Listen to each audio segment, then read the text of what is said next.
Well, planning a birthday party can be fun, but it often is very stressful for parents, right? Today, we're sharing the secrets to throwing the perfect child's party where everybody, even the host, can have a good time, because normally we don't. Here with the details, Modern Mompreneur Anjali Varmer. She's the owner of Kidville in Bethesda as well. Good to see you. Thanks for having me. Yes, it's always a pleasure. So we were talking earlier, and these two have yet to join us in the wondrous world of birthday parties for your kids. Yes, so I hear all about them. yes, now. exactly. They're but quite the we'll start saving now. it can be stressful because you, depending on the child or what you've done in the past, you want to please the child and also the people who are coming. Right. But Okay. I think a lot of times moms make it more about the other moms and impressing, as opposed to it being about a child. I mean, you have to remember that it's a 2, 3, 5-year-old child. So my first tip is to not get overwhelmed and have realistic expectations that, you know, it's not the prince whose party it is, but you can, I mean, you can make it fun, but be realistic in how you're planning. Okay. And I think those expectations really translate into, you know, think about how creative you are, how good of a cook you are, how organized you are, how much time you have. Sometimes it's better just to outsource and, you know, have your party at a kid's location like Kidville or anywhere else, as opposed to feeling the pressure to throw it all at home, because it's a lot that goes into it. You don't realize it. You know what? I've had one party at my house. The other ones we outsource. Yeah. I like that word. You say don't go crazy, but go Pinterest crazy. Yeah. So Pinterest can be deadly. Yeah. It's like it's your best friend, but it also can be your biggest enemy. So I think it's a great resource to find really cool ideas. But again, don't let yourself get overwhelmed. But there's so many exciting, cool themes out there. Frozen is huge right now. And you can find some really excellent ideas. On my website, The Modern Mompreneur, I've pinned a lot of kids' birthday party theme ideas that you can use as a resource. But then again, if the youngster sees all that, then they get those ideas as well. And so they then want you kind of have this to temper the expectations and make sure it fits within the budget that you have. That's true. Well, And you say honor the honoree too. So how much feedback should we be getting from our child and what they want to do?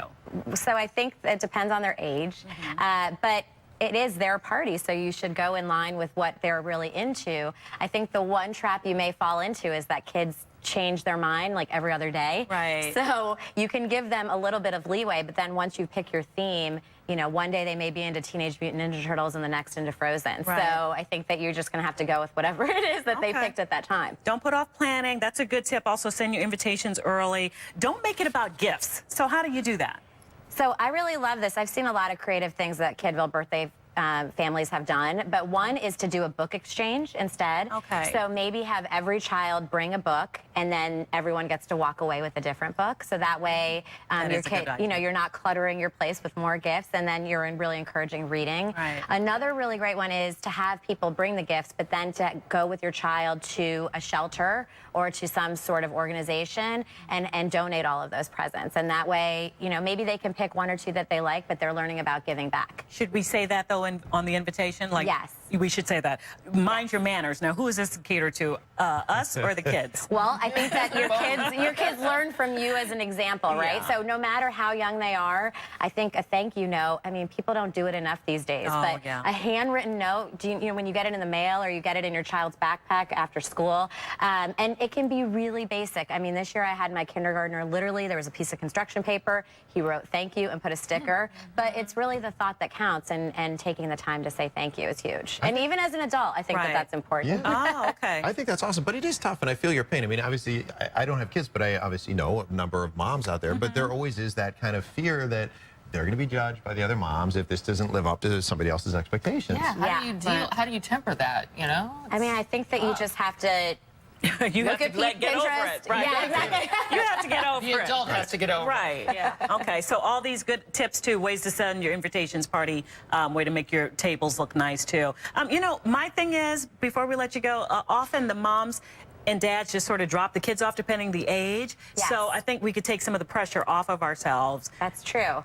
to worry about it. That's true. Yeah. I mean, most of the parents who are attending the party just want something fun for their kids to do. Right. So they're not really worried about what the decorations look like or what kind of cupcakes you have. They just want to make sure that their child is is having fun. So that's why keeping it simple is almost the, the best way to go. They're going to have another birthday in a year, so don't go too crazy. That's exactly right. Okay. Anjali Varma, thank you so much for coming. All the links and all that to Kidville, nice place to get ideas, is on our website. See you next time. Thank you so much. All right. Fox Speed.